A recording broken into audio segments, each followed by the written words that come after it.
Welcome back, everybody, to Comic Shop Talk on the Late Night Collectors community. I'm your host, Nico, and joined with me today, as always, for the 75th time, mind you, is my co-host, Chris. How you doing, man? 75 times we've been doing this, eh? Not too bad. I'm doing good. How are you? Yeah, good. Not too bad. I think by the end of the year, we'll be rounding out, coming on to episode 100, I would think, somewhere around then. So, I yeah, imagine so. Yeah, about halfway through the year. 75th anniversary oversized issue type stuff going on here today, guys. Very special show. We failed to mention, I guess, while recording our last episode, this past weekend was Free Comic Book Day. So I did want to quickly just mention it, guys. It was Free Comic Book Day. We hope you guys got out there, picked up some free comics, supported your local comic book stores. This next episode, after episode 75, we might talk about some of the issues that came out. Normally this episode would have already been out before Free Comic Book Day, but we were busy this past weekend, so that's why there's the late release this time around, and that's why we'll probably talk about those on the next episode. So I just wanted to give you guys a heads up because there might be a couple worth talking about. Definitely some interesting stuff dropped. We got the Spider-Man Venom offering from Marvel, as well as the Uncanny Avengers, which I think is going to be a preview of the new series coming up, X-Men book here. So yeah, definitely we're going to be probably talking about some of those next episodes. So stay tuned for that, because like I said, normally this would have already dropped prior to, but we're just a little late getting this one out. But that's all right. But yeah, really excited to talk about the comics here today, guys. If this is your first time tuning in, this is a weekly comic book review show where we talk about the stuff me and Chris read every week, and we give you our thoughts on it, and give you some ratings and reviews, and show off some of the art, and talk about some other comic related stuff sometimes. And this week we're going to be talking about the new comics that came out for the week of May 3rd, 2023. Make sure you're subscribed to the channel, guys. Hit that like button, hit the thumbs up. Make sure to hit the notification bell to be notified of when these videos do come out. And you can also follow us on Instagram at Late Night Collectors Community. You can also check out the rest of our shows in our playlist. We have all kinds of different shows there as well, and past episodes of this and other comic related material. We also sometimes open up cards here on the channel, so stay tuned. There's going to be an episode of Cracking Packs with the Chat. That's our show where we collect, we open up cards live on the stream there for you guys. And there's the Tim Hortons hockey cards here in Canada that are out currently right now, the Legends series. So I think me and JT are going to be opening up a bunch of those, Chris. So stay tuned for that. That'll be a lot of fun, as always. Sounds good. And I guess without further ado, let's talk comics. Talk some comics. All right. Cheers. All right. All right, guys. Spoiler warning as well. I just want to throw that out there. Be forewarned. We are going to get into the details of what happened in these books here today. All right. Okay. First up on the docket here today, we got Batman 135 Legacy issue 900. Very big issue for you guys here. And, as I said, this is a late record here for us guys, and we're getting older. So let's make sure we remember what happened in the books here today, Chris, or at least attempt to. Here, you want to show off that cover you got for this bad boy? Let's take a look at this one. Archer. Very nice. Archer there with Batman and Catwoman. They got the Catwoman staring longingly into his eyes there. Great cover, though. Yeah, absolutely. And I did get an issue, but I don't have it in front of me here, guys. But yes, what did you think of this, Chris? All right, like I say, as a standalone issue, I thought it was pretty good. You have Batman in the alternate Gotham there trying to chase down. It's Crimson Mask or Red Mask or something. Is that his name here? Yeah, I think it's Crimson. And anyways, he starts hopping through universes, and there's something there where he's trying to get in touch with the consciousness of the Joker in order to try and become the Joker himself. And I guess he realizes that he creates the Jokers. And as he's kind of popping through all these different multiverses or different universes, we get to see all these different Batmans and different Jokers, and all the Jokers seem to be going off the rails there. So that was a big surprise for me there. I remember hearing some of the teases that you'd see the Tim Burton Batman was canon now because he pops up in here, but you see a whole ton of them. There must have been like 10 or 15 of them that he goes through. Yeah, and each one he sees kind of help him out a little bit, or kind of give him a little tip, or kind of it just gives a little different facet to the Batman mythos, let's say. And I thought it was pretty good. Not only that, I mean, you had the artists, because there's about 3 different artists on this issue because it was oversized, but you had them all like emulating the styles and look of these versions of Batman. Yeah. Well, right, which is really fucking cool. Like, yeah, you got the Tim Burton Batman stuff here, you know, and then you got like the Batman 66 or was it 64? Yeah. Yeah, Whatever. Yeah. Batman, the Adam West Batman. I think we had like Frank Miller. animated series Batman, Frank Miller Batman. You even get Kingdom Come Batman in this. Yep. Batman Beyond. Yeah, Batman Beyond, who was actually pretty instrumental to help him. But the Adam West Batman was the one that really helped save the day, which, you know, the craziest way. listen, we can get into it, guys. Spoilers. I mean, this isn't the first time it's been referenced, but I think it's been maybe the first time it's been referenced in like an in continuity Batman story, at least, right? Because there was an Adam West Batman movie, the Batman film of that series, where he actually used shark repellent or something like a shark spray or something. Anti-shark spray. Shark spray, yeah. So it actually is what helps save the day, because Adam West Batman, he's like, he gives them, you know, his trusty A utility belt, because Batman lost his utility belt. exactly. So and there's a Joker shark that comes at him. I guess the Joker, as we know him, and it comes at him in the form of a shark at some point. And he ends up taking him out because of that, which is really fucking cool. I love this. I thought this was fantastic. I honestly, and he did make that comment that finally there's one Batman that's more prepared than I am, and I guess he was referencing Adam West Batman. right? So cool. As a Batman fan, I don't know how you couldn't love this. This isn't the first time I think we've seen something done. Like, we've seen this similarly done in other things with multiverses and appearances of different versions of characters and stuff for that matter. But the fact of the matter is, Zdarsky did a really good job of putting this together. He had some great art talent on this issue. And the biggest surprise is that he did this as a swerve on the last issue of this arc. I mean, this whole arc, me and Chris have been kind of like somewhat lukewarm at times on this, but although I know it was growing on us a little bit more towards the end of the arc. But like, you know, for them to do this in this last issue, like, he could have been visiting some version of these multiverses throughout each issue of and just dedicate the issue to that version of Batman. But instead, they give it all to you here in this last issue arc, which is pretty crazy. And not only that, you get, you know, Tim coming to his rescue, as we've been seeing him in the backup story with the Mr. Terrific, I think it was, that was trying to help him get Tim. And so that was cool too. But like, yeah, this was just a hell of a lot of fun. Yeah, right there. There's the Adam West Batman. Like, I mean, again, I can't see how you, like, I love when they do shit like this. It is an easy sell for me when they do stuff like this, but like, I don't know how you cannot be a fan. You can't not love this if you're a fan of Batman this issue, as far as I'm concerned, because it was just a lot of fun, right? Like, and it's a creative way to do something like this. You know, it's not like just an anthology. You know, what they usually do for the, you know, the big milestone issues. Yeah, I thought this was quite an interesting way just to celebrate, I guess, the 900th issue. yeah. I'm not sure about his new hand though. Didn't he get a hand from what is it, like I don't know which Batman it was. Maybe it was the Dark Knight Batman. Gives him a new hand, and now his hand has like some special powers. Yeah. I know how long that's gonna last. You should just better get his normal hand back or something. Yeah, so he got his hand cut off at the end of the last issue, I think it was, and then in this one, at first he fixates something onto his hand. Yeah, look like he just wrapped some batarangs around his hand or something. Yeah, so he could use his hand as a weapon. It's so crude and kind of fucked up. I was just like, what's going on here? And like, again, I just think this is another example of how even at the end of the follow-up arc, which I didn't love as much as the failsafe arc, that Zdarsky kept something interesting and fun like this in his back pocket.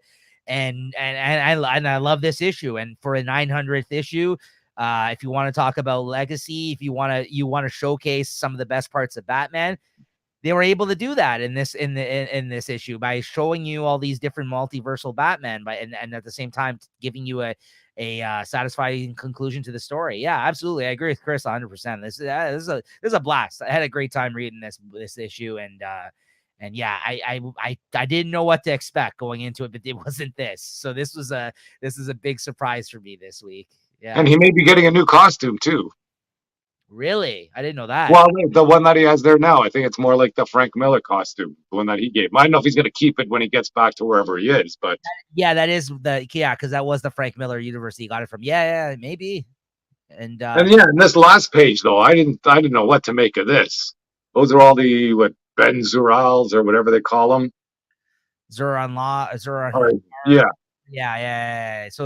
So yeah, they kind of revealed here at the end that just as many versions of Batman in those universes, there could also be, I guess, these versions of this Batman as well out there, right? And that was actually the cool thing. I don't think we touched on either was the fact that the Joker in that universe, like when he went into the time stream, he kind of started fucking up all like the universes that didn't have Jokers or did have Jokers, and he made them worse Jokers. You know what I mean? Like there was, yeah, they all started getting like either super violent or just kind of going off the rails. yeah, because there were some timelines where the Joker was dead, and then they were like, "Oh no, he's back!" Like, you know what I mean? Like, so like that was really interesting too in that aspect. And I'm sure, like, I don't feel this is the first time we've seen Batman through the multiverse, but I think this is one of the more specific times that we saw so many versions specifically of Batman multiverse type stuff, because like we've seen different multiverse stories of Batman, like the Elseworld stuff,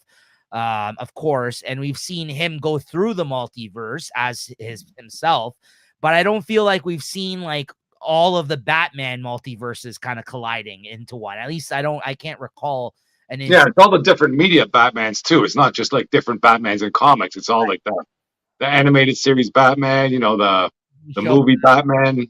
Batman. Yeah. That's what made it even more interesting in that sense, right? So yeah. So good stuff to Zdarsky. I think great issue. What'd you give this one, man? I'll still give it a 4 though. I'm not going too crazy on it. Oh no, I gotta give this a 4.5 out of 5. This one. Made you wait 5 issues for this, with the wait through a That's lot of garbage to get to this gold. I wouldn't say garbage, but I didn't love this arc. Overall, this makes it a pretty uneven arc. I agree with you, but I'm not going to say this issue saved the arc. Absolutely not. But I think that if you're going to end this lackluster arc in a way, because it's tying into the 900th issue, this was good, I think. But And what's going to happen when Batman goes back to his home universe? Like Failsafe is still there. Wouldn't Failsafe kind of just get reactivated and go after him again? I don't know. They haven't touched on that really since what like they haven't really talked about what's been going on, right? Yeah. So Well, I guess we'll find out. yeah. So there you go. All right. Next up, we got let's see here. What do I got here? Peacemaker tries hard. #1 exclamation point. Got my issue right here. Chris, I just read this one online, but I thought it was a fun issue. It's a lot of it reminds me, I guess, of the HBO Max type of Peacemaker. It's not like he's some, dark, brooding type of guy here. He's just, I guess the lackluster Peacemaker, let's say, where nobody likes him and he's all for peace. I don't like.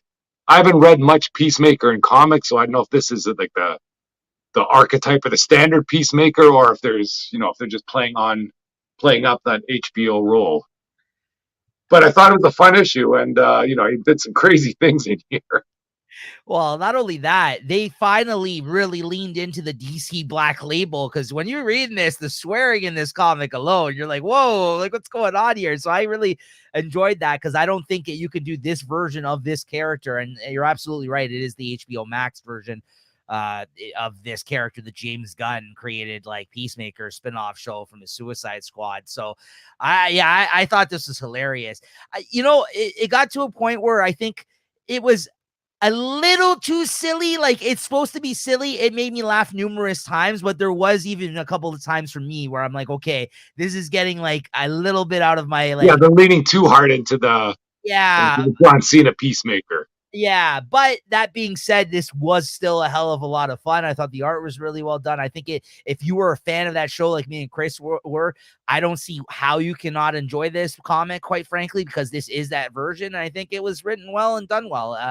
This is actually the same writer, Kyle Starks, who wrote Where Monsters Lie. And if you can tell by some of the humor in that book, he's good humorous writer, this guy. So I think he did a really good job. So basically, the story in this is, like you said, no one really likes Peacemaker, and he ends up getting this dog as a result of some like bust that he does here, and like he takes the dog with him, and then he basically makes that his like pet because He calls the dog Bruce Wayne because he looks like he has a tuxedo on there.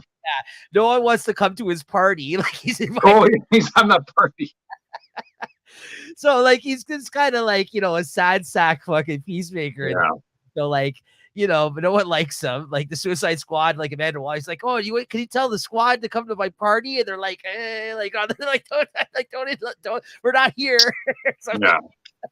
So anyways, like I thought that was all pretty funny. And yeah, man, I liked that. But basically, yeah, they're giving you like flashbacks about his father and stuff. Again, if you've seen the show, you'll know a little bit about him already in his, his past. He's like a fucking neo-Nazi or something like that. And he's showing him how he put guns in his hand when he was young and stuff like that. And yeah, and basically, someone kidnaps the dog. And then you find out it's characters we just recently also saw in the Doom Patrol book, actually, who just made an appearance, along with Peacemaker as well. Is Mansur Mala and the Brain were at the end. Yep. And it looks like they've kidnapped the dog in order to get Peacemaker to help find a body for the Brain. And then next issue, Deathstroke. So hey, that's I'm in 100%. Like I'm glad I picked this up. I actually probably will be sticking with buying the issues on this series because I was a fan of the show, and I think this is a funny book, and I think it's really well done. It's got good people on it. So, yeah, man, I'm sticking with it. How about you? Yeah, I liked it a lot too. I like where he killed didn't they go like to a sewage plant where the Brain and was that Monsieur Mala there hiding out? And he thinks it's like their big base, and those guys just work there. He ended up killing one of them. Yeah. And then we're talking to this other guy here that's hosing him down. He's like, "Oh, don't worry, he was a bad guy anyway." He's like, "Oh, okay, good stuff." Like covered in shit. Yeah. Yeah, man. It was a good time. Like I said, it was maybe a hair or too silly, like at times, but I think that you kind of got to lean into it for a book like this. And I do think they got this version correct. Like I think if you were a fan of the show, again, I think it's an easy sell in that regard. So yeah. So what'd you give this one? Yeah, I'll give it a 4.2. I did like it. Yeah, I'll give it a 4.25. This book. Yeah, I really enjoyed it, and I'll be sticking with it as well. Yeah, I'll definitely keep on reading it. I don't know if we're going out and buying it though. Yeah. Next up, we got Shazam #1. I got my first issue here by the same team of Batman, Superman, World's Finest, Mark Waid and Dan Mora. I don't know how he fucking draws this many comics, but here he is in another monthly title, and it looked great once again. But Chris, what'd you think of this one? Yeah, I read this one online. Not a big Shazam fan, but it really introduces you into Shazam's world there. And, it's a nice, bright comic. The colors, just same. It's almost like Mark Waid has his own kind of universe there. They should always just spin it off, it'd be a Mark Waid and Dan Mora universe where everything's sort of bright and fun. And, yeah, you kind of see what goes on. And I guess the big reveal at the end is, I guess someone's just messing with Shazam's mind there because he has that sort of that interview where he just blows his stack on there, and after he's kind of like, "Whoa, what happened?" So we'll see where that goes. Yeah, Shazam's about to get canceled. Of course, Mark Waid is the newest writer, and writers are gonna come up with creative ways of not calling him Captain Marvel. So he's just referencing the Captain, yeah, Captain in this, which which okay, I get it. I mean, what do you want? Like, it kind of sucks that they can't call him that, but like he's trying to make the best of that situation. But still, as he said, great team, and I agree with you that he is basically carving out his own kind of DC universe here within his books. It feels like they can all be in the same kind of timeline in that sense, and like you said, bright and fun.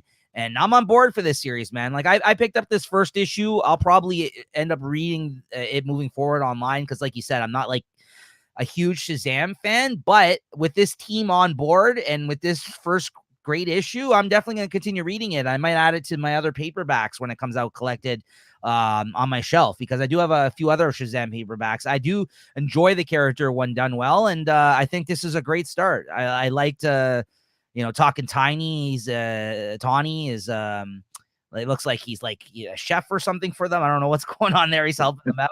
He's got like a YouTube hustle on the side or something, it seems like.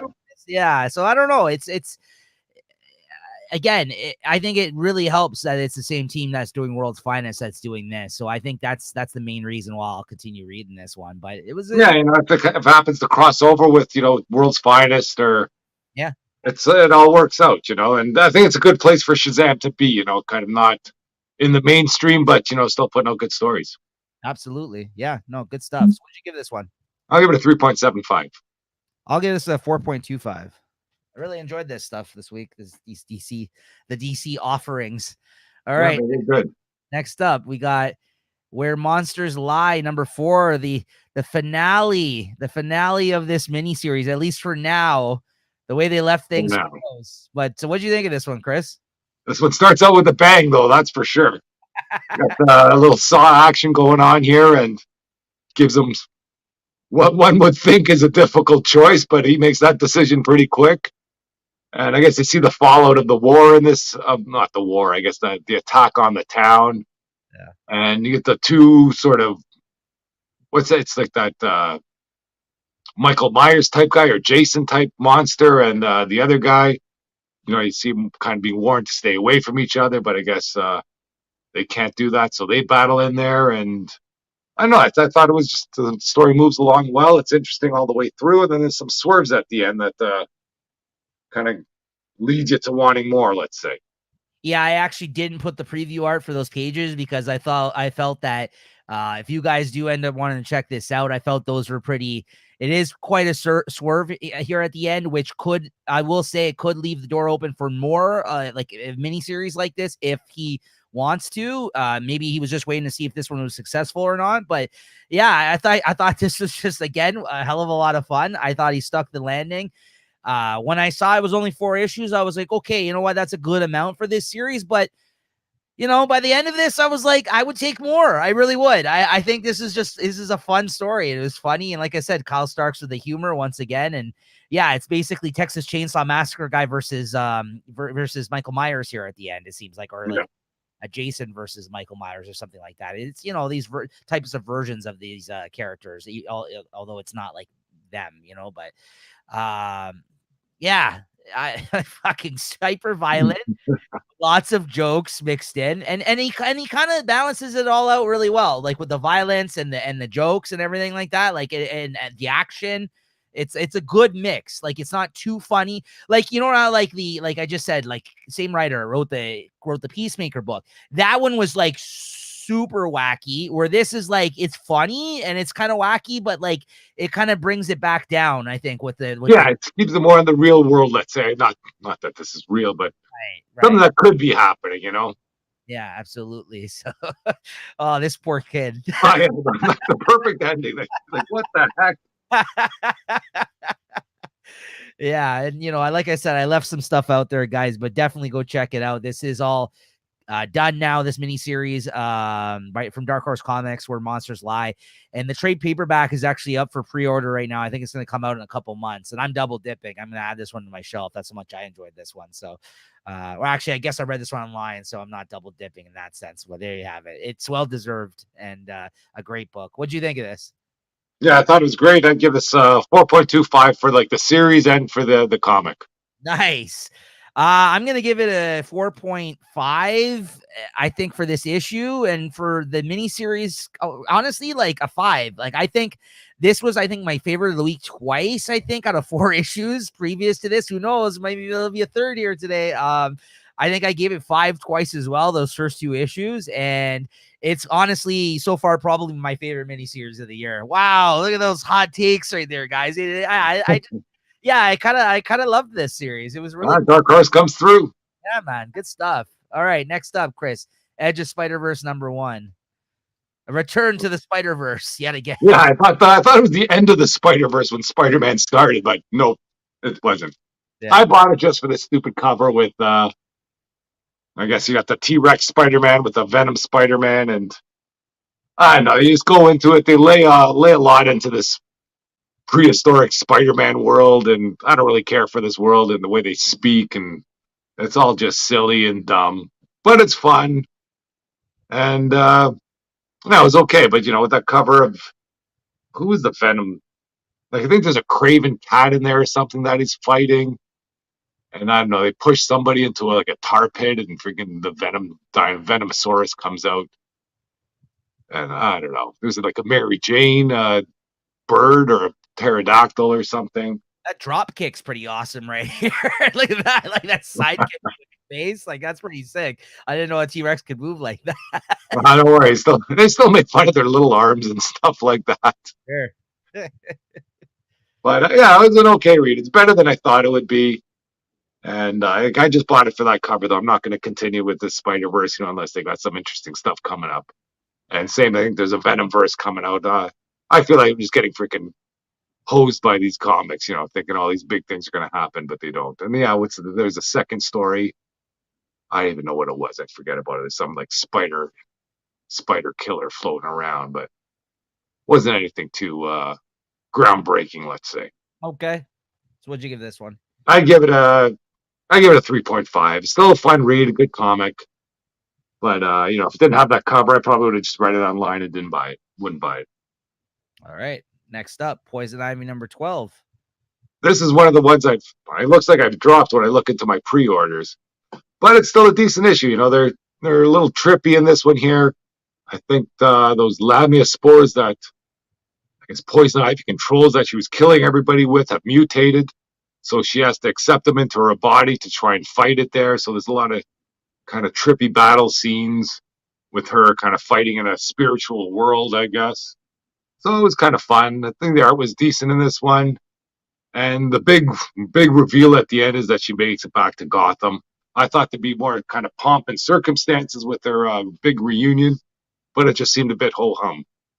Well, correct me if I'm wrong, though, but this was the expected. Originally, it was only supposed to go up to 12, right? Like this. I think it was only supposed to go up to 6. Oh, and then they extended it. And then they extended this with all this retreat arc, I guess, 6-issue arc. Oh. And that seems to be over. And I think they're extending this all the way through. Like this is an ongoing series now. It is. They already solicited the next issue. So this must be a hit amongst fans because I think it's been a while since we've actually had like a Poison Ivy, like because normally she gets like a mini series or something like that. But yeah, I guess in the wake of how popular Harley's become, look at how popular. I mean, the fact that she's got like, more than 12 issues of a main series is pretty crazy. Yeah. I think she's riding the kind of Harley's coattails of this, in the earlier issues, there was a lot of, there's great art, great story, and it's starting to kind of go off the rails. The story might not be as planned, or they're kind of just pulling stories to put out there. You know what I mean? Right. So but it's still good fun, and I think I've got it off my list. But I'll probably continue reading it. I'm sort of invested into it that way. Yeah. And I'd give it a 3.75. Still great art in there and good stuff. Nice. Next up, we got X-Men Before the Fall, Sons of X, number 1, Chris. Well, what kind of hooked me into these ones is like it's the big X-Men event. I don't know if it's in the fall or when this is starting out, but I guess there's some preview issues that are going to give you a little taste of what's going on. And I think this deals a lot with Legion, and I don't know what happened. I don't understand what's going on with Legion. Everything's in his head. Like, I don't know if this guy's just sitting in a chair at home and what's going on, how everybody fits in here. I just feel bad that it takes a lot of, all the X-Men characters that are in this story sort of are off the table in other stories. But I think this is the one where I think Nightcrawler decides to leave here, and that's setting up that uncanny Spider-Man or something where Nightcrawler is going to be Spider-Man. I don't know why they're even going down that road. Weird, yeah. And, the stuff here with the Mother Righteous, she's kind of just like the new Mr. Sinister. She kind of is, kind of quirky the way she talks, and, nothing's really too serious, but, there's something big going on. But I don't know. We'll see how it goes. I wasn't too impressed with this issue, but I just want to kind of try and maintain this whole storyline of when that Fall of X comes by, just so I know what's going on. I give it a 3.5. Okay. This is kind of fucked up though. At the end here, it looks like they got him up on like a cross or something, like Jesus Christ or something, right? Like what the hell is going on there? Going on? Nightcrawler's on. I don't know what's going on. It's all right. Next up, we got Teenage Mutant Ninja Turtles Usagi Yojimbo Where When number 2. This is the second issue, I think, of 5 of this mini series. And this is just a pure delight. This is so much fun. I mean, again, if you're a fan of either of these properties, this is just candy. This is just like it's just it's so fun. It's so fun seeing these guys mix it up. Like where we left off, the turtles just went over to feudal Japan and in like Usagi's time and through like a time machine because they're after this bad guy called Dr. Werewen. I know, hence his name with the time travel thing, right? So they follow him back in time, and then these other people that are Usagi's friends, they like his cousin and some other guy, a friend of his, they start attacking them because they think they're monsters, because they were like the whole point that like they're in the woods, like when they come across them, the villagers told them that there's been reports of like monsters and stuff coming from the woods, so they came across the turtles and naturally thought that they were monsters, so they started attacking them. And then Usagi comes up and he's like, "Hey guys, what are you doing here?" Because they've crossed paths in a couple of other stories in the past, and he referenced the fact that that's happened, and he knows them, and they're all of a sudden they're all buddy, and he's like, "Oh, I know these guys, right?" So, and then he kind of brings them around and he introduces them to all his friends that they've never met and stuff like that. They all start hanging out, and the Dr. Werewen's kind of like creeping in the background, spying on them. So like, I don't know if this is just like, whatever. It's just me that loves this, but like, I can't get enough of this. I wish this is more than a 5-issue series. I don't know. It's just pure joy, man. I have a lot of fun reading this. And like I said, the cartooning's a lot of fun. Fucking 70-year-old guy cartooning this. Really great. It's really, really well done. And it's just, I love the turtles and I love Usagi, and this is the best of both worlds, I think. Oh yeah, and then this guy, Dr. Werewen, is like guy that helps him is like bodyguard dude or like underling type dude, and he's like a mole, so or like I don't know, like a what are they called? Not hedgehog, the ones that are Labor Day, fucking not Labor Day, groundhog. He's like a groundhog or something, or a mole or something. I don't know what the hell he is. But then it's revealed that Dr. Werewen's got an army of samuroids. Like he made a bunch of samurai robots. So it's just ridiculous. Yeah, man, it's so much fun. Yeah, pure joy. Like I said, I love this stuff, and I gave this like a 4.5. And now this is another mini series I see could be in the running for my favorite of the year already. It's early in the year, but this is a lot of fun, this one. So yeah. All right, next up we got Hairball number 2. I read this one digitally. I think this is like a 4-issue mini series. This is that one about that creepy, like weird alien cat or whatever. I don't know what the hell's going on with it. I talked about the first issue previously on the show here. And yeah, this just kind of continued some of the subtle creepiness of this story. In this, like, I don't know, the cat made the father like choke at the end of the first issue, and he's like an abusive, like horrible father, like in this family, and there's like a whole family dynamic that isn't good between them. And then basically he ends up surviving, but he had like a stroke, I guess, of like whatever happened to him. And then, I still think something weird's going to happen because you keep getting these scenes in each issue of her sitting on a couch, like talking to what seems like a therapist, but you never see it from the therapist's point of view. You just see her talking to somebody. So I don't know what's going on there. I feel like that's going to turn into something, but anyways, yeah, basically the cat still terrorizes the family in this issue, but now the girl's kind of getting sick of it and is creeped out by it and figured out that the cat, like what it's up to is trying to kill his family. And he does something to like one of the outlets in this. And basically, the whole house ends up burning down with her father in it. I think the mother as well. Yeah. The mother might still be alive right now, but the father was definitely in it because he was like in a wheelchair at this point because he had the stroke. And yeah. So, and then basically, yeah, this cat like crept on her bed wherever I think she starts staying at her aunt's or her grandmother's or something like that. And it's got like some crazy, like looking like evil looking face in the middle of the night. So then the girl tries to drown the cat, and then she turns around and it's dead. Like she actually successfully drowns it in the tub. And then the grandmother or the aunt or whatever she is comes through the door. I think it's her aunt. And she's like, "Oh, what are you doing in here?" And like she comes in and then she's like, "Oh, nothing." And then she looks down, the cat like is basically like alive again somehow. Like even though it looked dead, it like popped back up and like I don't know, came back to life. And she's like, "What the fuck?" Right? So like I don't know.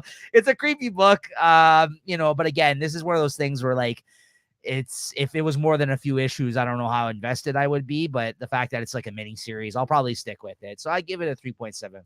The art's not my favorite. All right, Chris. Next up, we got Batman and the Joker, the Deadly Duo, number 7, the last issue of this series. It's all out there now, guys. And I've already double dipped and pre-ordered the deluxe hardcover of this one because you better believe with this art, I want it on my shelf. It was a good series, in my opinion. What did you think of this, Chris? Yeah, once again, the art didn't disappoint, and the story was okay. I guess the big swerve here wasn't uh, I forget what the name is the enemy here, but they were holding a key there that I guess held Batman's secrets or the Batman's secret identity, and that's what the Joker was trying to get a hold of. And I guess there's the final battle with whatever that dead lady is. And I guess, like I say, the big swerve here was that you'd think that that Joker wanted to kind of get Batman's secret identity so he could use it, but the swerve is that he wanted to get that information just so he could destroy it because he doesn't want to know who Batman is because it would ruin the fun. And I know that's a bit of a tired story there. The relationship between Batman and Joker, like, Batman doesn't really want to kill the Joker, and the Joker, really likes Batman or whatever. Just because, when he's killing a whole city, if you get a chance to put this guy down, I don't care if you're Batman, you can't let a guy like this keep on running free or going free. Yeah, I hear you. I read it. So I have I thought two different ways of this. You're right. It does seem like a bit of a cop out in a way. I agree, but I also felt like it does ring true to their relationship. That's not the first time like something like this has been, I think, referenced throughout Batman comics about how like he loves. Like they need each other, these two. You know what I mean? So like I kind of felt like that made sense.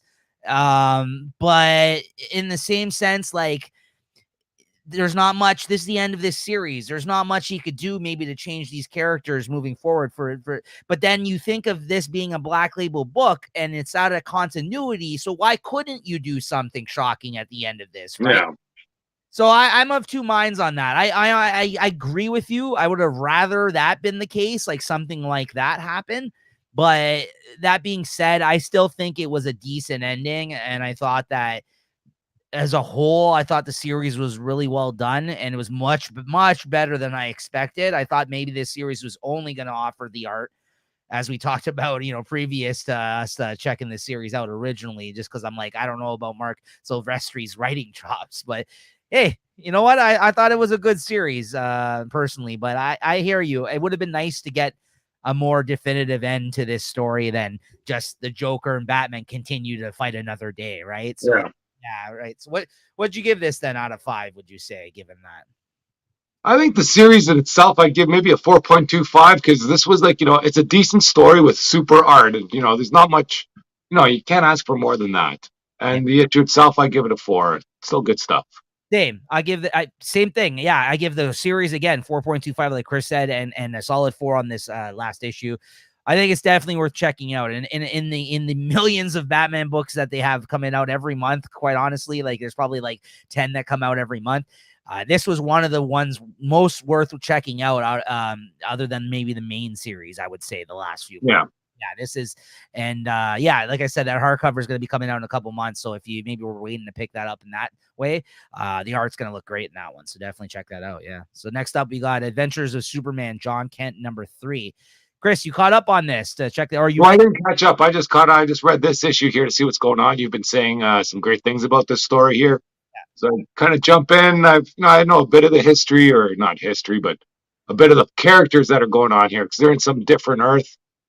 Or in Earth 2, or I don't know where they are, but so they're in the Injustice universe right now. Oh yeah, the Injustice universe, yeah.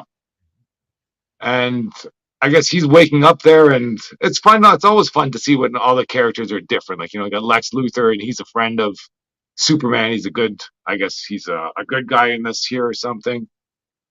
but there's something that is off all around whenever he meets these people. So I thought it was a decent issue, and I may try and read the first two, and I might continue reading this on. Yeah, I think this is only gonna be a 6-issue miniseries. This one, I believe, is what they stated. So, yeah, I think this is another good installment. I would say even like the lead-in issues to this were probably even stronger in that sense. So I think it's definitely worth going back and checking them out, Chris, if you're interested in it.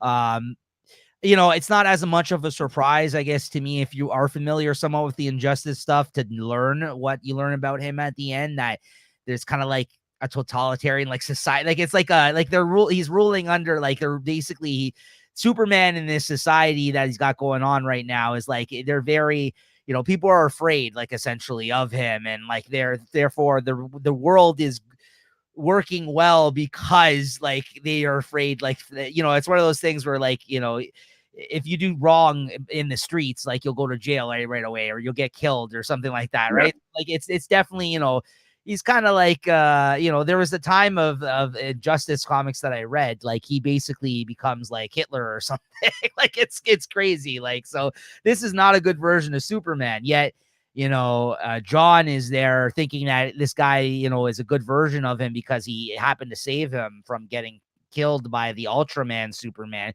who's also a bad version of Superman. But Yeah, this one doesn't seem to be bad as Ultraman, but he seems yeah, to be in the same vein as him, though. Like, yeah, like he's one of those guys that's misguided. Like, he has made some grave errors in judgment, let's say, about how he wants to operate, like, right? And I think that's kind of reflected by the fear in those people's eyes at the end of this issue, which I think was effective to the point where, like, you didn't need to know all that, but something's awry, like you said. yeah. Like, not a good position, like, whatever's going on here, he's like, I don't know, at the end of this issue, right? So yeah, so what'd you give this one? I'll give it a 3.75, I think. Same. Like I said, it was a good offering of DC this week. Yeah, 3.75 out of 5 for me as well. Yeah. All right, next up we got Immortal X-Men number 11. Got this one here. Yeah, I just got the A cover as well. Yeah, same. What'd you think of this? I don't know about this one. Yeah.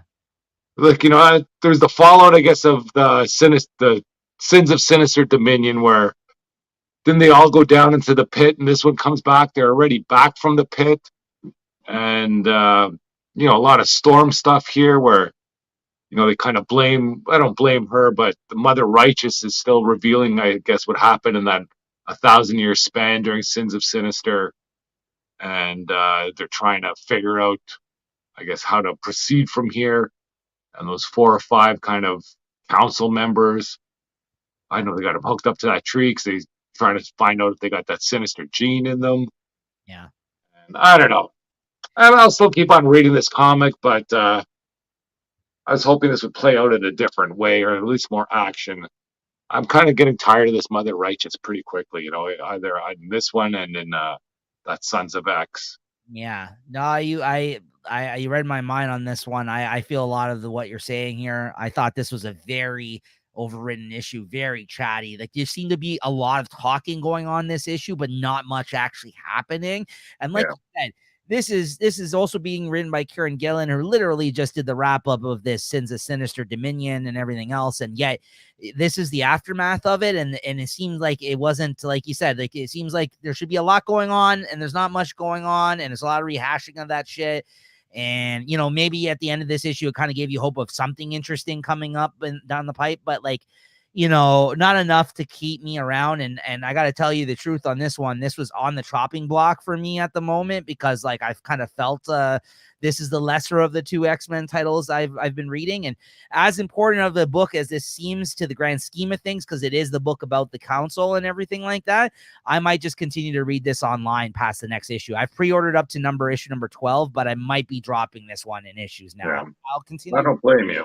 I'll continue reading it, but, like, this was not a good and this was one of the issues where I'm like, it's gonna make it or break it for me on the list. And this was just, like, unfortunately had to come out with this one. And this has had its highlights. I think there was quite a few of the first maybe 10 issues or so that we really enjoyed. Like, I think this was a good companion to the X-Men series, but, like, I don't know. I haven't liked a lot with what he's done. And I'm also taking into account, like, again, the Kieran Gillen written stuff, some of the Sins of Sinister stuff. Like, some of it was okay, some of it wasn't, right? Like, so, like, you know, and I know he didn't write all of the tie-ins, but like, that being said, I just don't think this series is as good right now as it currently was, like with the direction that they're moving. Yeah, like with some of the stuff that happened at the end of that Sins of Sinister with those people, with the four of them going down into the pit.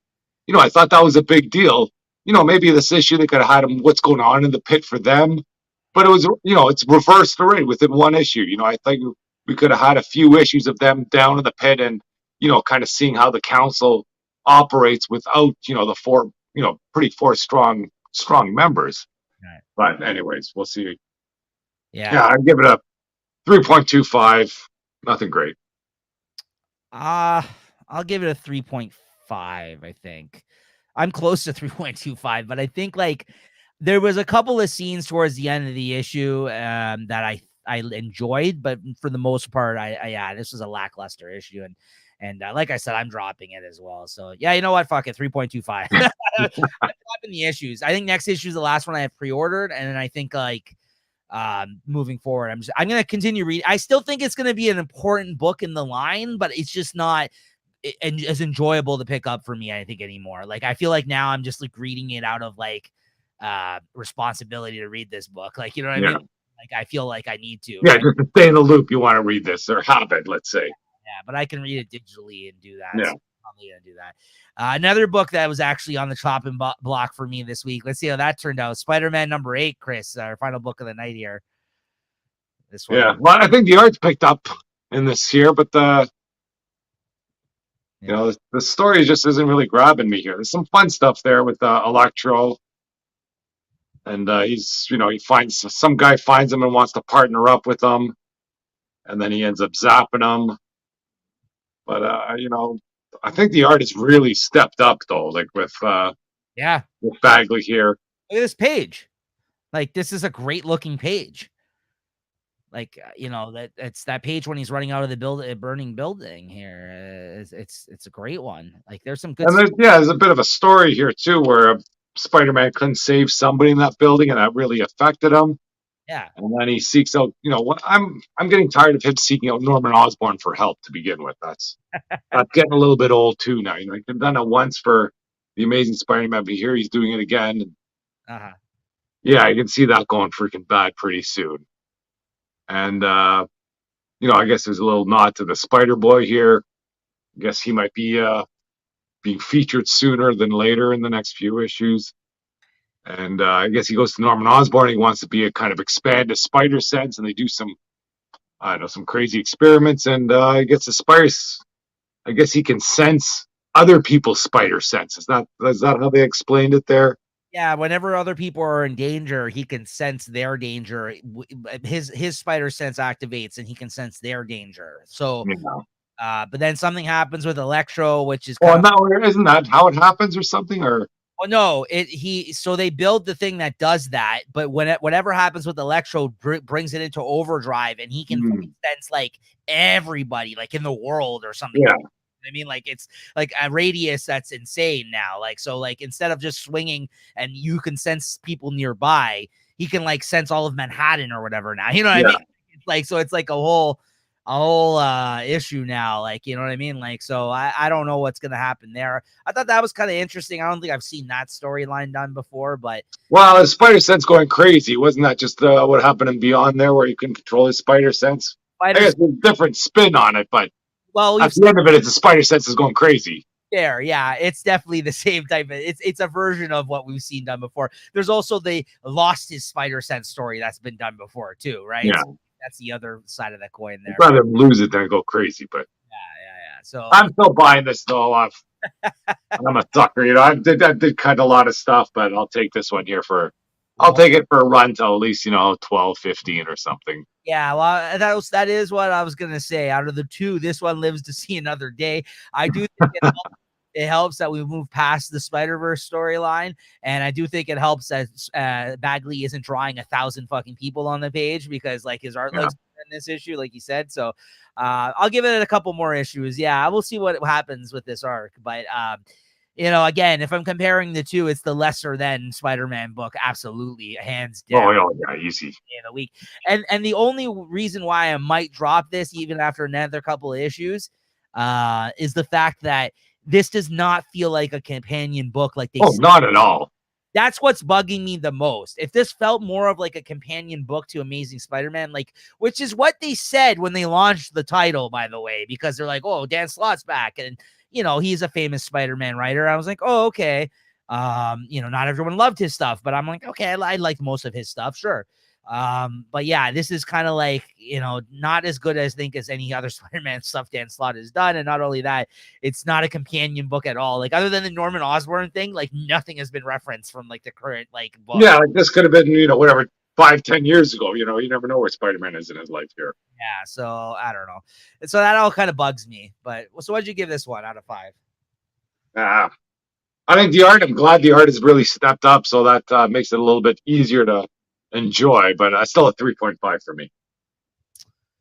I might give it a 3.75 for the art, for the Bagley. It was a good Bagley, I think, this one. But yeah, the story, yeah, maybe a little less. But yeah, I'll give it a 3. I'll bump it up to 3.75. All right, guys, that's going to do it for the new comics that came out this week that we did want to talk about. But before we get into our other normal stuff that we talk about here, like letting you know what we're looking forward to next week and, you know, our favorite book of the week, let's revisit something that we've done every so often, and especially on these anniversary type episodes, our top 5 favorite current series that are coming out at the moment. So we kind of like to do this every now and then to give you guys an update as to like what our, you know, our top 5 is at any given point in time during the years, because it also is a good reference point to go back to it when we're doing our year-end stuff. So so Chris, what are you, we'll go back and forth one for one. I don't know if you have them in order of 5. No, no Okay. order, but Your first one then. first one I definitely want to talk about is Amazing Spider-Man right now. I'm loving it. I'm loving the hype around the story. When this first came out, I thought, I was really worried about how this, that 6-month jump would play out. Everybody hated them.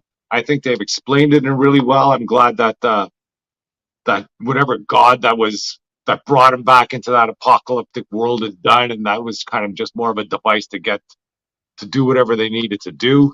Yeah. And I don't know how this will play out, though. If you, like you say, talk to me in 2 months, this could be my most hated series too, from what I hear what's going on, and how they move past whatever the next arc is on top of this. If they can turn this into something, then I'm hoping for it as best I can. But I'm liking what's going on right now. Yeah, I mean, that's one of mine too. I'm going to piggyback on what you had to say there. This is also one of my favorite current series. It was, I think, on both of our lists, really high up on our list, if not our favorite from last year. It was, you know what I mean? Like it was amongst our favorite of last year. I think it was Chris's favorite of last year when we talked about that. It made it was in some of our categories on our Comic Shop Talk Awards. Yeah. That we did. So yeah, the number one comics we've picked most as number one. Yeah, absolutely. So and I think it started off the year strong with Dark Web, or like continued into the year. I don't know if it started before the new year or after, but like it that was still around at the start of this year. I think that was really strong when it didn't have to be. It was one of the better events I've read in some time. And that Peter, what's that Peter Repcar or whatever, or the one that where he uses Peter Parker's name backwards? Yeah. I hope he pops up somewhere. Absolutely. Yeah, I hope so too, because that was fun. Yeah, that's what I mean. It was way better than it had any right to be. It was pure 90s goodness, but it was a lot of fun. And some great artists on there came in to replace John Romita Jr. I think Ed McGuinness and some other people. And listen, I don't even hate on the John Romita stuff. I thought that he's had some good issues, and I think he stepped up as well too. Yeah, and like you said, I think there was a couple issues for the setup of this whole thing that they've been teasing since the launch of this series that kind of lost me for a moment, but I think they've righted the ship the last couple. And next week, I believe, is the 25th issue, which is like a crazy oversized issue. Oh yeah, 25 and 26. Big thing's supposed to be happening. So yeah, it's definitely part of my top 5 as well. It's up there. It's still one of my favorite things, and it is one of our favorite characters. So when it's good, and we're really enjoying it still. So yeah, there you go. Likewise. All right, so I'll hit you with one here. Now, this is This just ended. This series, so it's not current anymore, guys. But I gotta give it up to Deceased. I think that was still a really enjoyable series. I'm also going from the perspective that I've read the few miniseries that they've come out with over the last few years' time. And although I don't think Chris enjoyed as much how much they stuck the landing at the end of that story, but for me, I think it was really well done still. You didn't like it as much as I did, let's say. I don't want to say you didn't like No, it. I like Deceased. I just didn't like the ending, and Yeah, I think that might be the end of Deceased World, though. that's what I'm saying. And that's what I was referring to, not the Yeah, series. The ending is what I was referring to. maybe if I read the whole, like if I was reading Deceased right from the beginning, I might have enjoyed the ending. But that was like my first Deceased series, Yes. and I guess you have to have that sort of Yeah. oh, it's a universe, blah blah blah, whatever. Yeah, but But but like I said, it stuck the landing for me. I thought it was a great miniseries amongst all the good Deceased miniseries. They were all really great. I hope they come out with a collection of all of them because I'd pick it up gladly. And I was sad to see it go. It's one of those series that although it's nice that they finished it and they say that that's it, like you said, apparently that's supposed to be it. I hope they don't go back because I think as it stands, that was a good set of miniseries that they put together of an alternate like yeah, Elseworld type story, helmed by Tom Taylor, that was highly enjoyable. So yeah, I got to yeah, it's a great story, great art in it, and there's always surprises. so that's my number 4 for that one. And these aren't in any order either, but that's my next pick. Let's say, yeah. So not number 4. That's my next one. How about you? Well, I'm gonna go with Batman. Yeah. I'm sure that's on your list there too. Batman's been good, and with the addition of Chip Zdarsky and when they had Jorge Jimenez, I think that's a team there that's tough to beat. I'm kind of upset that they got rid of or Jorge had to take a break, but he did some great work on that Reloaded Nemesis, and that was pretty good. Mm-hmm. And I hope he comes back to the story, and they kind of get some stories online again. Yeah, no, absolutely. Yeah, because he is, I think, too, because he's going to be done in Nemesis Reloaded. I mean, he's probably already done. I think there's only one more issue, so he's probably already drawn it. I believe he is coming back for the Catwoman crossover that they have planned, from what I understand. So yeah, so he is coming back, thankfully, I believe, or at least for that, at least. So yeah, he's a good artist, so it's hard to hold him down, I'm sure. But that being said, it is Batman. So if you're on the fucking monthly Batman title, I mean, what else do you really want? Like that's one of the biggest titles to be on in terms of big two. Yeah. So, it's either that or Spider-Man or X-Men or something, right? Cool. Like, yeah. So they got him on Spider-Man. That'd be something to see. Yeah, exactly. So, no. So Batman is not on my list, but that's only because I haven't loved this arc as much. And since we're talking about current series, despite this issue coming out that we talked about today as good as it was, I'm not going to give it to Batman. Overall, that's still a great series, but in terms of current, I got to go with, another Batman related book, though. I'm going to go with Batman, Superman, World's Finest. I'm really surprised about this because for a while there, this book lost me too with that last arc, but it's back to being one of my favorite titles the last few issues. I got to say, like, with the Metamorpho story and the Batman, the Robin Supergirl date night issue, I was just like, like I said, Dan Mora is still killing it an art on that title. And I'm just buying into the Wadeverse or whatever you want to call it, the Wade universe right now in that corner of DC.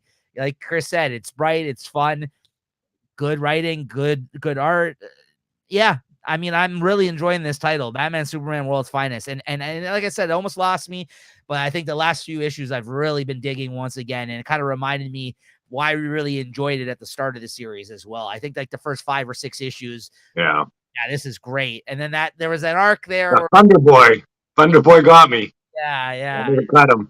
Yeah, so sometimes you got to see through a crappy arc, as we've learned, right? But sometimes it's too much. You're like, I'm jumping ship. I get that. Yeah, I jump ship. The good stuff is good, but yeah. So I'm good. All right, go ahead. So how about you? Let's see. I'm gonna go with X-Men. Yeah, the X-Men series. I've been enjoying that. It's sort of up and down, but that's one of the comics I'm always still gonna buy. So I gotta go with X-Men. And hopefully, with this Fall of X stuff, we'll see how it goes. And some big things happening there too. We got the those Stark Sentinels are going to be coming into play. So we'll see how that works out. Looking forward to that. You know, that's like probably number 6 for me. That's close. That almost made my list. That is right there. It's rubbing shoulders with number 5. It was on my list. Like I'm looking at a list and I have it on there, but I'm not going to go with X-Men ultimately. I can't agree with you there, but it is very close and it is very good. I got to give it up though. I mean, this one should come as no surprise. I have to. I'm like a broken record here. I got to give it up to Nightwing. Still find it very enjoyable. I think it's just like, especially with this newest arc where they brought the Titans in. At first I was like, I think I've had enough of this Titan stuff. And then it gets like really interesting. Like, I'm just like, now it's got me hyped for Titans that Tom Taylor's going to write. So like, you know, I got to give it up to Nightwing. I think it's just whenever I pick up an issue of Nightwing, there is few issues I felt that were subpar in this run so far. So like, it's always in the mix somewhere on my top 5. But again, it's because of the lowered expectations I had at a certain point of this arc, and then it turning out to be like a really fucking fun arc. So, and I think about current stuff that I'm still picking up, like physical issues of, because there's not much. We've made a lot of cuts recently, but it's to make room for a lot of upcoming interesting things, hopefully. And it does look like there's gonna be a lot of things I'll be picking up in the future as well. This is a constant, so I gotta give it up for Nightwing. Well, Nightwing is my number 1 comic I want to hate, but I just can't. It's on your list. It's not on my list, but I can't choose it. I just can't. I understand. I hate them, but I like the comic. No, I understand. I get it. It's okay. But go ahead. Go ahead. I've done 3. So what do we have left here? I got 2 more to go, and I think I'm gonna go with Daredevil. Daredevil's been good. You know, I don't know if I wanted to choose this one because Chip's leaving this one, but it's been a good run here with his, you know, the series before it relaunched, and with the relaunch, it was good stuff going on in there. I don't know how this landing's going to stick. I'm not looking forward to that, but so far, I think it's been good. Yep, you got me. That's my 5th and final book. Daredevil's on my list as well. Just like, you know what? The reason I put this on my list is that there's layers to this book. There's always constantly a lot of things going on in this title.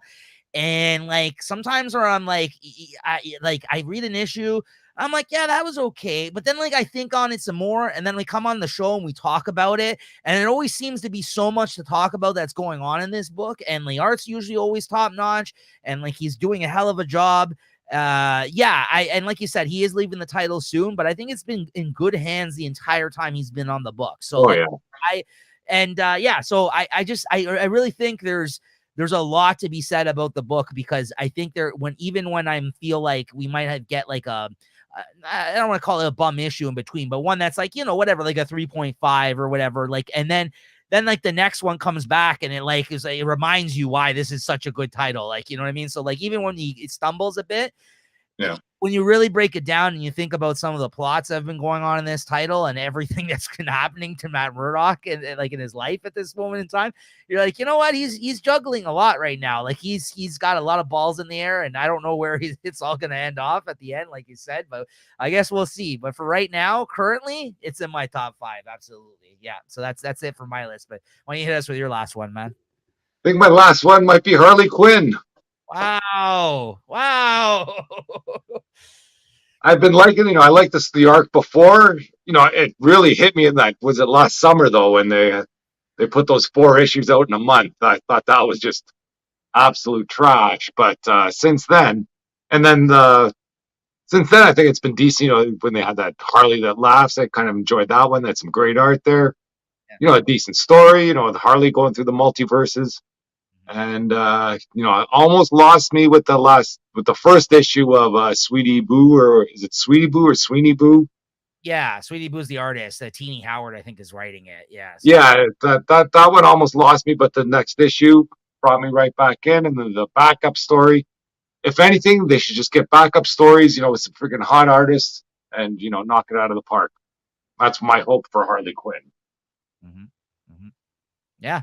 All right, there you have it, guys. Those are our top 5 current books that we're reading right now. Like I said, if I had to give like an honorable mention, it would have been X-Men for me as well. I don't know if you have another one that just didn't make the cut there, Chris, you want to throw out, but yeah, that's our top 5 right there. I don't know. Well, I might even go with the Action Comics. Really? It's, now that I was reading about their, with that Superman with his new power set there, and it might only be a one-time thing, but I don't know. Some interesting things. That's still on the chopping block, but I still think I'm going to be keeping that. Like, it's that and the Superman that's coming out, the Superman that's out now, the relaunch Superman one. Yeah, the line. I'm falling back and forth between which one to drop, so I just might be keeping both of them. And a lot of stuff is ending, so. And Yeah. now that I'm getting my list, like before I used to have a list of 20 comics. My list that I'm buying next week, there's like 2 on there, so I guess I got some room to keep some new things. Hey, man, that's good. I mean, like you said, the line's looking a lot better now for Superman than it has in a while, right? Because I know you were still reading everything, but you were also like, yeah, this is just okay. But like, yeah, right now it's pretty good. Like, I haven't been reading Action, but I've really been enjoying Superman. So yeah, I mean, like, I might just drop that because I normally don't read Superman ongoings, like at least collect the comics, because like I don't love him as much, I feel like, as you as a character, but it's like the Nightwing thing. It's pretty fucking good. So like, you know what I mean? I might just continue buying it, right? It is right now. So I might be forced to in that sense. We'll see. But yeah, okay, good stuff. There you go, guys. That's you even got an extra one there, one that just didn't make the cut there. But that's our top 5 favorite current series that are happening right now. And stay tuned to see if they're here at the end of the year as well when we do our Comic Shop Talk awards, and that's always a lot of fun. We've only did it the one time, but if we make it through another year, I really had a lot of fun doing that episode. So I look forward to it. Yeah, a so 6-month tease there for the Christmas break special. There you go. All right, Chris. Speaking of next week and how small it is from you, what are you reading next week? What do you got planned? Well, what I'm buying is Daredevil 11 and Amazing Spider-Man 25. I think that's it. There's a bunch out there that I'm going to read, though. I think there's like Ambassadors. Yes. I don't think there's really much from DC that I'm reading, though. No. And I think in Marvel, there's probably a few out there that I'm going to read up on. This one, if you're not picking up the physical release, you may want to read up on it. My list in terms of next week is also small for ones I'm picking up. Batman White Knight presents Generation Joker comes I think I'll read that probably. That's the spin-off series in the Murphy verse there.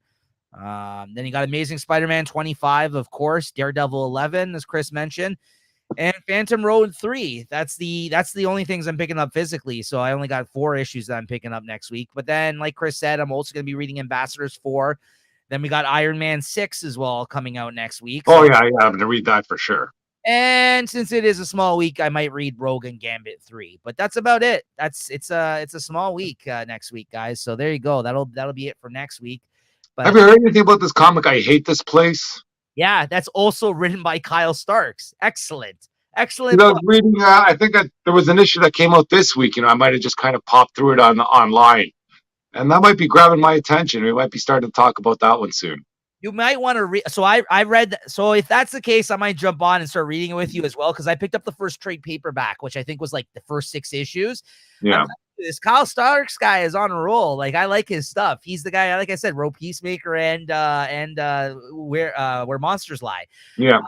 But it's such a, I think I suggest going back and reading it, Chris, because the book changes constantly. Like, apparently I heard this newest issue that came out this week. I haven't read it, but it has something to do with time travel.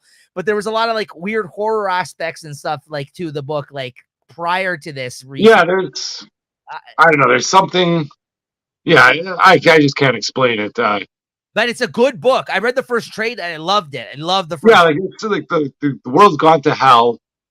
But 40 years ago, just some random person found something, and that's what I guess turned the corner. What started this apocalypse, and they're trying to go back and forth. They got a portal that can only go back 40 years. See, so now I think issue 8 just came out this week. I think the first trade's like the first 5 issues, maybe 6. Yeah, that sounds like a completely different book than what I read in the first trade. So that's what I'm trying to say. This book is very interesting. The places that they go to in this book, and it is one of those ones I think that's a lot of people I think I've been finding out about, that I've heard been talking about on like other podcasts and stuff like that. Yeah, no, I might jump on board with you then if that's the case, because and reading it digitally, because It was really good, that first trade. So yeah, I hate this place. Yeah, that's a good shout out for that one. And shout out to Kyle Starks once again. He's clearly killing it out here right now. Like, he's got all these great. Right, that's it. Might be, his Might, other stuff might be he might be one of the hot writers coming up then. yeah, I think so. So, all right, guys, let's get to our favorite part of the show here. Of course, our favorite book of the week. It's a tight race for me this week. I gotta admit, It's a tight one for me. Well, I have. Well, go ahead then.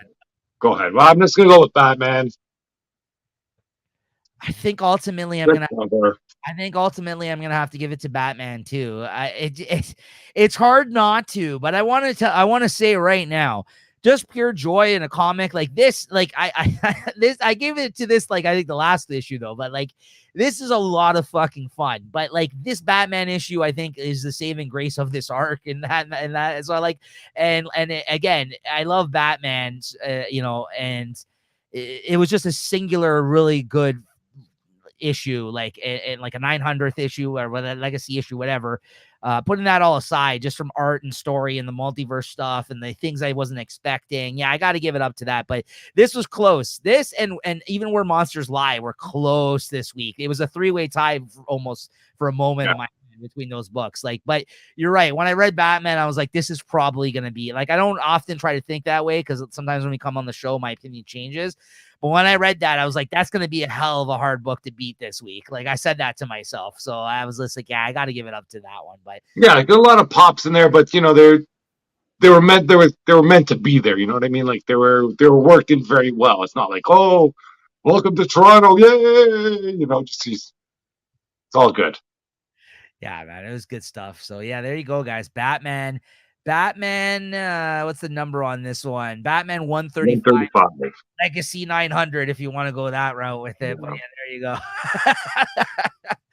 That's gonna do it for this week, guys, in our 75th episode of Comic Shop Talk. So yeah, make sure you're subscribed and hit the like button. As always, gonna hit us up in the comments, and yeah, we'll see you here next week for or I guess this same week by the time this drops, since we're late, I'm putting this one out. But yeah, we'll see you later in the week here, guys, with another episode of Comic Shop Talk, where I think we'll also be discussing some of the free comic book day offerings that came out this year as well. Oh, so there you go. So it's not going to be that small of a week then in that sense. So at least we have a couple of those to talk about as well. Yeah. Because I forgot to mention those. So yeah, stay tuned for that, guys. So, all right. Thanks, Chris. Thanks as always. You're still all right. Happy 75. Happy 75, man. Later, guys. Cheers. Cheers.